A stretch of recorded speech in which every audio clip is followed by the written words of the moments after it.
My mom banned my son's ninth birthday party because my sister's kids didn't feel special enough. So we packed that night and disappeared. A year later, the cousins saw how happy my kid was, and my sister couldn't handle it. The meltdown that followed shattered the family. Drop a comment and let me know where you're listening from and what time it is for you right now. I'd love to know who's part of our community. It was 11:51 p.m. when the text came through. My mother's message lit up the phone I had placed face down on the kitchen counter. You are no longer welcome at the lake house. The keys need to be returned immediately. I stood there in the kitchen, surrounded by boxes labeled Galaxy Campout, staring at the words. My son, Seth, was asleep in the back seat of the car I had just packed. I didn't feel sadness. I didn't feel the crushing weight of rejection that usually accompanies these moments. Instead, I felt a chilling, sharp clarity. It was the feeling of a contract finally expiring. My name is Laura, and for 32 years, I have been the unpaid employee of the Henderson family. My sister, Cheyenne, is the star, the one who posts perfectly curated photos of her life online, the one whose whims become family policy. My mother, Stephanie, is the enabler who ensures the spotlight never wavers from her golden child. And me? I'm the fixer, the one who handles the logistics, the bills, and the cleanup. I looked out the window at the dark outline of the lake house. It was supposed to be the venue for Seth's 10th birthday party tomorrow. He loves astronomy. He's quiet, observant, the kind of kid who can name every moon of Jupiter, but struggles to make friends at school. This party was going to be his moment. I had spent $5,000, money I had saved for 2 years, renting custom telescopes, hiring an astronomer, and turning the boathouse into a planetarium. But 4 hours earlier, the sun was setting over the water, and the lake house had looked exactly the way I imagined it for 6 months. I want you to picture what I had built. This wasn't a few streamers and a sheet cake. I had transformed the main deck into an observatory. I had rented 3 high-powered Celestron telescopes, the kind you need a permit and a deposit to secure. Inside the great room, I had set up a portable planetarium dome that projected the northern hemisphere's constellations onto the ceiling. I had ordered custom cookies hand-painted to look like the moons of Jupiter. Every detail was for Seth. My son is 10 years old, and he has spent most of that decade being told to be quiet, to make room, to not be so intense about his interests. Today, for the first time, he was going to be the center of the universe. I was adjusting the focus on the primary telescope when I heard the gravel crunch in the driveway. It wasn't the sound of a guest arriving. It was the aggressive, entitled skid of an SUV that has never had to wait for a parking spot. My stomach dropped. I knew that sound. I watched from the deck as my mother's white Lexus stopped right on the lawn. Not the driveway, the lawn I had spent 3 weekends aerating and reseeding. The doors flew open. My sister, Cheyenne, stepped out first. She was wearing oversized sunglasses and holding a Venti iced coffee, looking at her phone. My mother, Stephanie, followed, carrying garment bags. They looked like they were invading a country, not visiting a grandson. Laura. Cheyenne's voice carried up the hill, shrill and demanding. Why is there a tent in the living room? I can see it through the window. I wiped my hands on my jeans and walked down to meet them. It's a planetarium, Cheyenne, for Seth's birthday. The one I invited you to 3 weeks ago. She pulled down her sunglasses and looked at me like I had spoken in binary code. Right. The birthday. She looked around the yard, her nose wrinkling. Well, we have a problem. This. She gestured vaguely at my carefully curated setup. This vibe? It's not going to work. What are you talking about? I asked. I have a crisis, she said, pushing past me toward the house. The venue for my summer solstice brand launch fell through. Double booked. Can you believe it? I have a sponsor coming tomorrow at 10 a.m. to shoot content. I need the lake house. I stopped walking. The air suddenly felt very thin. No, I said. Cheyenne spun around. Excuse me? I said no. This is Seth's birthday. I have 10 kids coming tomorrow night for sleepover.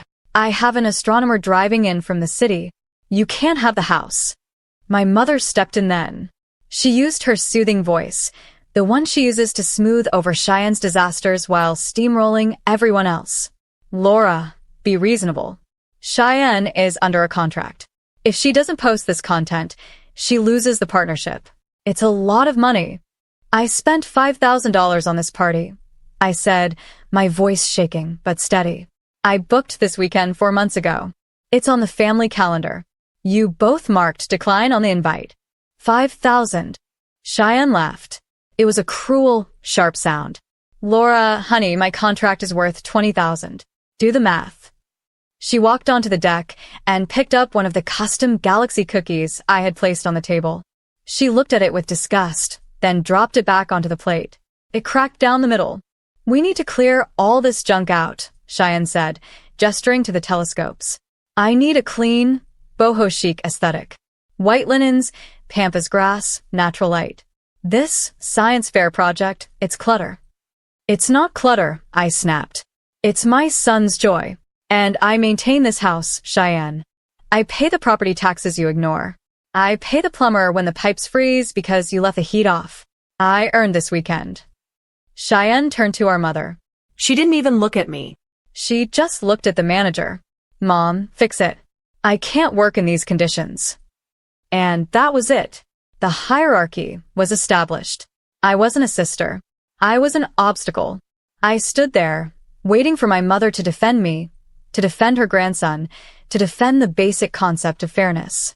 But Stephanie just sighed, checking her watch. Laura, don't be difficult. We can move Seth's little party to the kitchen. He can look at the stars from the driveway. Cheyenne needs the main house. I followed them into the kitchen. The air conditioning was humming, a low, expensive sound that usually comforted me. Today, it sounded like a countdown.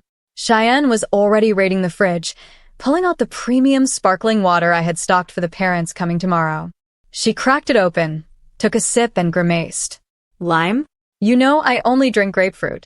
I paid for that water, I said. Just like I paid for the roof repair last winter when the snow collapsed the porch. Just like I paid the property taxes 3 months ago because Mom said her liquidity was tied up. My mother froze. She turned slowly, her face hardening into a mask of disappointed elegance. Laura, don't be crass. We don't discuss money. We need to discuss it, I said. Because you act like this house runs on magic. It runs on my paycheck. I've spent $15,000 this year keeping this place standing. I did it because you said it was our family legacy. Because you said it was for everyone. It is for everyone, Stephanie said, smoothing her silk blouse. And right now, the family needs Cheyenne to succeed. Her success lifts us all. I looked at Cheyenne. She was leaning against the granite counter, scrolling through her phone, bored. She didn't look like she was lifting anyone. She looked like a dead weight wrapped in designer labels. I saved $5,000 for this weekend, I said, my voice dropping to a whisper. I skipped vacations. I drove a car with a cracked windshield for 6 months. I did it because Seth is 10 years old, and he thinks he's invisible.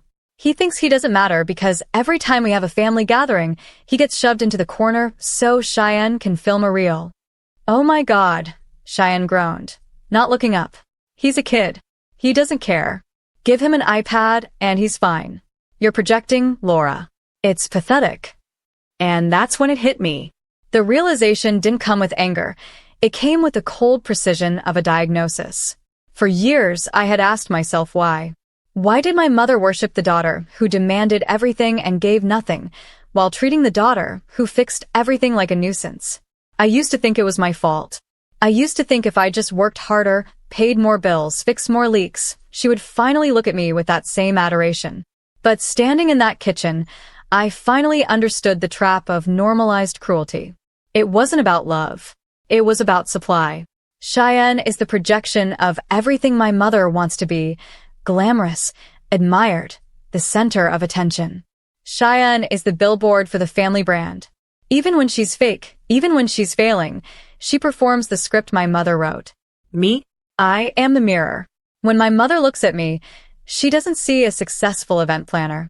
She sees the leaks in the roof. She sees the unpaid taxes. She sees the mess she refuses to clean up. I am the evidence of her inadequacy. She doesn't hate me. She hates that she needs me. And she loves Cheyenne because Cheyenne allows her to pretend the mess doesn't exist. I'm not projecting, I said. I'm parenting.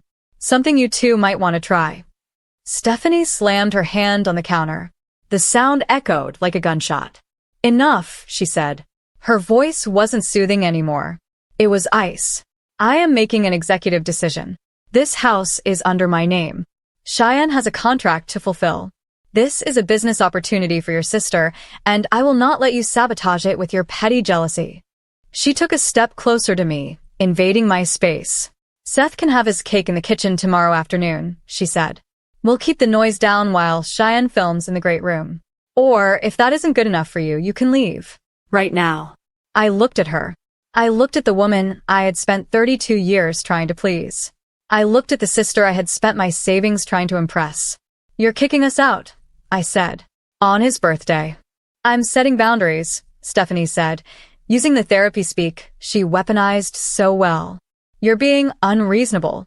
Take the kitchen or take the highway. I didn't scream. I didn't cry. I didn't beg. I simply nodded. It was the nod of someone closing a ledger. Okay, I said. Okay. Stephanie blinked, surprised by my sudden calm. Okay, I repeated. I choose the highway. I turned around and walked out of the kitchen. I didn't feel like a daughter anymore. I felt like a vendor who had just realized the client was insolvent, and I was about to repossess the goods. I didn't stop until I reached the main deck. My team was there, 3 assistants I had hired to help with the load-in, and the astronomer I had flown in from the city. They were adjusting the lenses on the telescopes, waiting for the sky to darken. Strike it, I said. My lead assistant, Marcus, looked up confused. Laura? The sun is just going down. We haven't even calibrated the... Strike everything, I repeated. My voice was flat, devoid of the panic that was currently trying to strangle my heart. Pack the scopes.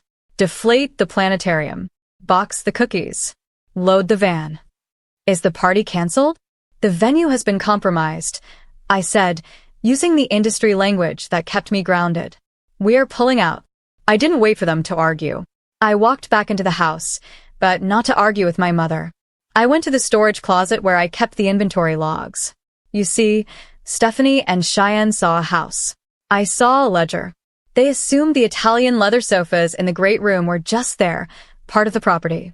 They forgot that I had bought them 3 years ago when the old ones molded over because Cheyenne left a window open during a storm. They assumed the commercial-grade refrigerator was a fixture. I had paid for it last July. The teak patio furniture? Mine. The Sonos sound system? Mine. The vintage rugs? Mine. If they wanted me to leave, I would leave. But I was taking my equity with me.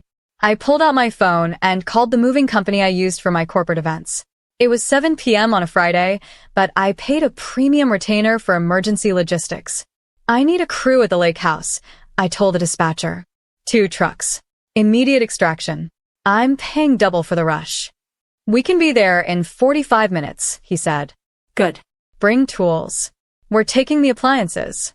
I spent the next hour in a fugue state of efficiency. I didn't scream at Cheyenne, who was in the master bedroom trying on outfits for her shoot. I didn't plead with my mother, who was on the patio drinking wine, thinking she had won. I moved through the rooms like a ghost, tagging items with blue painter's tape. Sofa. Blue tape. Dining table. Blue tape. Sound system. Blue tape. The wine fridge stocked with their celebration champagne. Blue tape. When the trucks arrived, the noise finally drew them out. The rumble of diesel engines and the beep of reversing trucks shattered the lakeside quiet. Cheyenne came running onto the porch, a silk kimono half tied around her waist. What is going on? Who are these people? Movers, I said, handing a clipboard to the foreman. Movers? Why? I'm leaving, I said, picking up a box of Seth's books. And I'm taking my property. You can't take the furniture, she shrieked, watching 2 men hoist the leather sectional she planned to use for her interview backdrop. I need that for the aesthetic. It's in my name, Cheyenne. I have the receipts. My mother stormed out, her face purple. Laura, stop this instant. You are being vindictive. You are ruining your sister's launch. You evicted me, I said, not stopping. You told me to take the highway.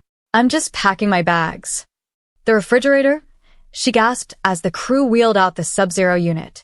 You're taking the refrigerator? I bought it. July 14th, 2022. Check your records.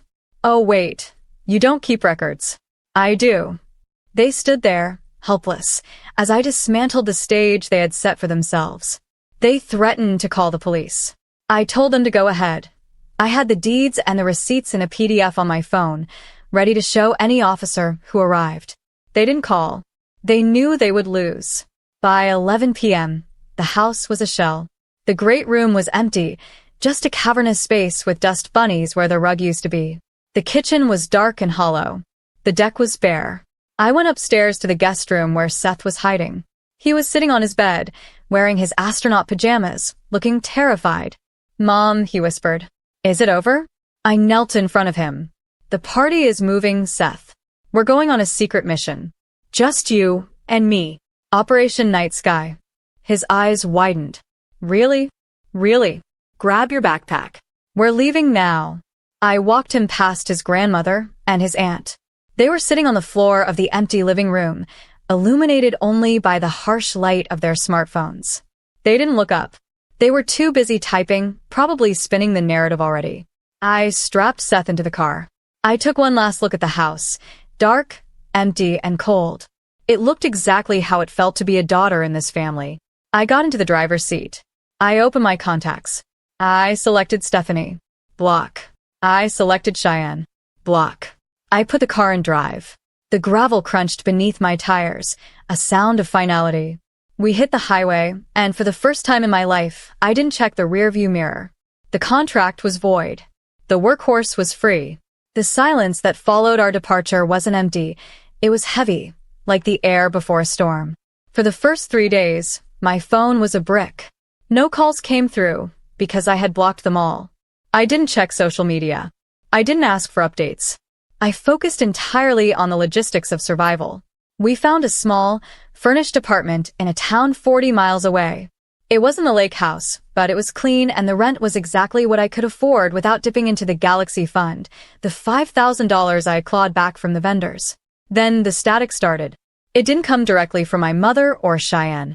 It came from the extended network, the aunts and cousins who functioned as the family's relay stations. I received a voicemail from my Aunt Patricia.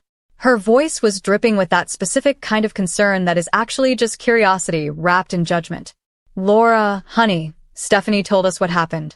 She said you had an episode. She said you took Seth and ran off in the middle of the night. We're worried about your mental state. Please, just let us know Seth is safe." An episode. That was the narrative. They weren't the villains who evicted a 10-year-old on his birthday. I was the unstable daughter who snapped. They were spinning a story of concern to cover their cruelty. It was a whisper campaign designed to discredit me before I could speak. I didn't call Patricia back. I didn't post a manifesto on Facebook defending my sanity. I knew that in a war of words, the person holding the microphone always wins, and my mother had owned the microphone for 30 years. Instead, I spoke the only language that can't be twisted: success. I took the $5,000, the money that was supposed to buy telescopes and cookies, and I walked into a commercial leasing office. I rented a small storefront downtown. It had exposed brick and terrible lighting, but it had potential. I registered the LLC the same day. Stellar Events. I didn't launch a general party planning business. I niched down. I marketed myself as a crisis coordinator and high-stakes event architect. I used the photos of my previous work at the lake house, the events I had planned for free for my ungrateful family, as my portfolio. While they were whispering about my breakdown, I was building my infrastructure. I worked 16-hour days. I turned that storefront into a showroom. I reached out to the vendors I had canceled on, apologizing and reestablishing relationships as a business owner, not a daughter. They liked me. They knew I paid on time. They knew I was meticulous. Seth thrived. It turns out, when you remove a child from an environment where he is constantly treated as an accessory, he blooms. He joined a local astronomy club. He made friends who thought his knowledge of black holes was cool, not weird.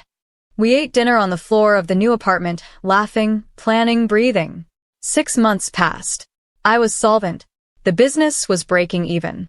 The silence from the family had turned into a cold war. Then the house of cards collapsed. It happened on a Tuesday. I was at the shop, finalizing a contract for a charity gala when a man walked in. He wasn't a client. He wore a cheap suit and carried a leather portfolio that looked like it had seen better days. "Are you Laura Henderson?" he asked. "I am." "I'm looking for Cheyenne Henderson," he said. This address was listed as a secondary contact on her lease agreement. My stomach tightened, not with fear, but with intuition. I haven't spoken to Cheyenne in 6 months. "What is this regarding?" "I'm a process server," he said, handing me a card. "But I'm also trying to collect on a judgment. She's being sued for breach of contract." He didn't need to tell me the details, but he did, probably hoping I would pay to make the problem go away. The summer launch, the event she had evicted me for, had been a catastrophe. When I stripped the lake house, I didn't just take the furniture. I took the production value.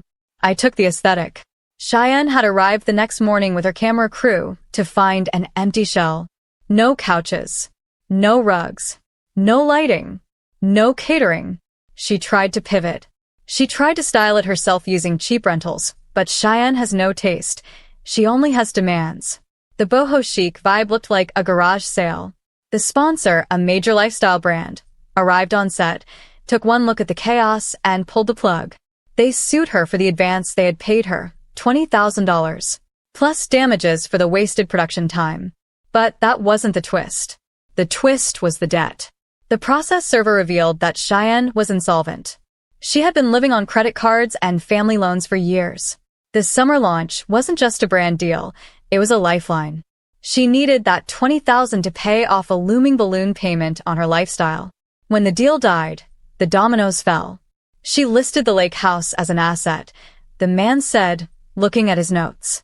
But the title search shows it's heavily leveraged.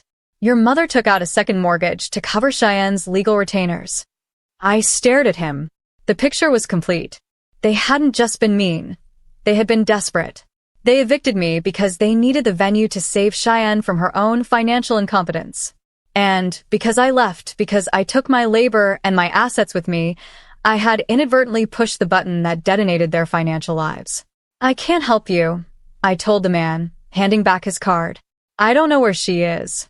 And I don't have any assets that belong to her." He nodded, looking tired. "If you see her, tell her it's not going away." "I won't see her," I said. I watched him walk out the door, past the display of telescopes I had set up in the window. I felt a cold, grim satisfaction settle in my chest. It wasn't joy. It was the feeling of a ledger finally balancing out. They had tried to destroy my reputation with whispers, but I had destroyed their reality with silence. Without the fixer, the golden child was just a broke girl in an empty house. And the walls were starting to cave in. A year later, the sky was on fire. It was the night of the Perseid meteor shower. Stellar Events had partnered with the city to shut down the main park lights. We had set up 50 telescopes, a live band playing ambient music, and food trucks lining the perimeter. It was the biggest event of the summer, and I was the architect. I stood near the VIP tent, adjusting my headset, watching the crowd. There were families on blankets, couples sharing wine, and kids running around with glow sticks. It was beautiful. It was profitable. But the real star wasn't the meteors. It was Seth. He was center stage, literally. I had set him up with the largest telescope, a beast of a machine that could see the rings of Saturn. He was wearing a Stellar Crew t-shirt, and there was a line of kids waiting to look through his lens. He wasn't the quiet, invisible boy hiding in the guest room anymore. He was the expert. He was explaining azimuth and elevation to a group of teenagers who were actually listening. A local photographer snapped a candid shot of him pointing at the sky, his face illuminated by the red light of a headlamp, grinning. They posted it to the town's Instagram page an hour ago. It was already viral locally. Caption: "The boy who knows the stars." I felt a hand on my shoulder. It was Marcus, my head of operations. "Laura," he said, his voice tight. "We have a situation at the North Gate." "What kind of situation?" "A woman. She's erratic. She says she's your sister." I didn't panic. I checked my watch. "Handle it." "She drove her car onto the grass, Laura. She's demanding to see you." I sighed. I walked toward the North Gate, my heels clicking on the pavement. I saw the commotion before I saw her. A white Range Rover, leased, likely payments behind, was parked haphazardly on the green, one wheel crushing a bed of petunias. Cheyenne was standing by the driver's door. She looked like a funhouse mirror version of her former self. Her hair was brittle, her designer dress was stained, and she was swaying. "There she is," she screamed when she saw me. Her voice cracked, raw and desperate. "The thief. The usurper." The crowd nearby went silent. People lowered their phones, not to film, but out of sheer discomfort. "You stole my life," she shrieked, stumbling toward me. "This should be mine. You were the help. You were supposed to fix it." She lunged, but security caught her arms. She didn't fight them physically. She just collapsed into a sobbing, screaming mess. "Mom lost the house because of you. I lost my contract because of you. You ruined everything." I stood there, 5 feet away, and watched her unravel. And in that moment, the final piece of the puzzle clicked into place. For a year, I had wondered if they missed me, if they felt guilty. But looking at Cheyenne, I realized the mechanics of what had happened. It wasn't about love. It was about the ecosystem of abuse. You see, a toxic family is a closed system. It requires specific roles to function. You need the golden child to project perfection. You need the enabler to protect the image. But most importantly, you need the scapegoat to absorb the poison. I was the filter. I was the one who took the blame, who fixed the mistakes, who absorbed the stress, so they didn't have to. When I left, I didn't just leave an empty room. I removed the filter. Without the scapegoat to blame, the toxicity had nowhere to go. It turned inward. The parasite, starving for a host, had started eating itself. Stephanie had turned on Cheyenne, blaming her for the debt. Cheyenne had turned on Stephanie, blaming her for not fixing it. They had cannibalized each other because I wasn't there to be eaten. "I didn't ruin anything, Cheyenne," I said, my voice low and calm. "I just stopped cleaning up your mess." "I hate you," she screamed, spittle flying. "I hope you die alone." "I'm not alone," I said, looking back toward the main stage where Seth was showing a little girl the North Star. "I'm free." I signaled to the police officer who had just arrived. "Trespassing," I said, "and driving under the influence." I turned my back on her. I walked back to the party, back to the music, back to the stars. I didn't watch them put her in the squad car. That wasn't my job anymore. The next morning, Stephanie came to my office. She didn't have an appointment. She pushed past my receptionist, marching into my private suite like she still owned me. But the woman who entered wasn't the imperious matriarch of the lake house. She was a ghost. Her skin was gray, her eyes rimmed with red. She looked small. She sat down without being asked. She placed a heavy leather folder on my desk. "We're losing the lake house," she said. Her voice was flat. "The bank initiated foreclosure proceedings yesterday. Cheyenne's legal fees, the lawsuit from the sponsor, it drained the equity." I didn't say anything. I just waited. "I need you to buy it," she said. "I know you have the capital. Stellar Events is doing well. Everyone talks about it." She leaned forward, her eyes desperate. "Buy the house, Laura. Keep it in the family. We can work out a rent-back agreement. You can live in the guest cottage. Cheyenne and I will stay in the main house until she gets back on her feet." I stared at her. The audacity was breathtaking. Even at rock bottom, she was still trying to negotiate a deal where I was the servant living in the cottage while they played royalty in the castle I paid for. "You want me to buy the house you evicted me from," I said, "so you can live in it." "It's your legacy too," she whispered. "Think of Seth. He loves that house." "Seth doesn't love that house," I said. "He loves that I don't cry in the bathroom anymore." I opened my desk drawer. I reached past my checkbook. I reached past the contracts. I pulled out a single, crisp white business card. I slid it across the polished wood of the desk. "What is this?" she asked, looking at it. "It's a bankruptcy attorney," I said. "He's very good. He helped a client of mine restructure their debt." She looked up at me, tears welling in her eyes. Not tears of sorrow, tears of fury, tears of a predator realizing the prey has grown teeth. "I am your mother," she hissed. "You owe me." "I don't owe you anything," I said. "I paid my dues. I paid them in cash, in labor, and in silence for 32 years. The account is closed." "You're heartless," she said, standing up, her hands shaking. No, I said. I'm solvent. I stood up and walked to the door. I held it open. You need to leave, Stephanie. I have a client meeting in 5 minutes. She stood there for a moment, vibrating with rage, waiting for me to crack, waiting for the old Laura to apologize and fix it. But the old Laura was gone. She left her on the side of the highway a year ago. Stephanie grabbed the card and stormed out. I closed the door. I locked it. And then I sat back down in my chair and exhaled. That night, Seth and I sat on the back porch of the new house I had just bought. It wasn't a lake house. It was a mid-century modern bungalow with a massive backyard. It was in my name. Only my name. We had the telescope set up. The air was crisp. The crickets were singing. I thought about the holidays coming up. Thanksgiving.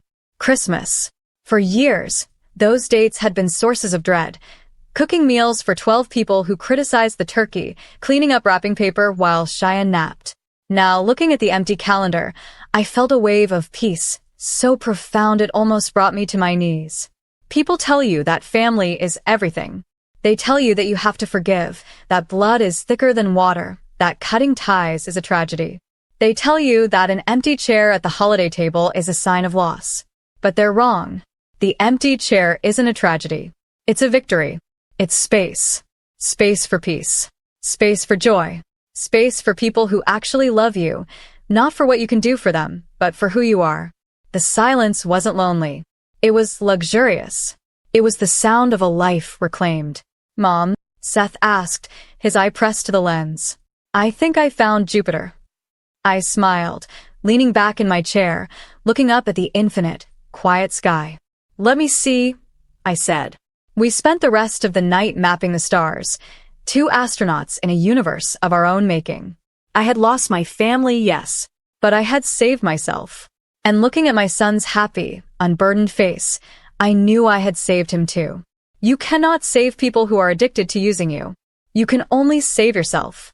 The best revenge isn't making them suffer. It's making yourself happy. It's building a life so full, so complete, that there is simply no room left for them inside it.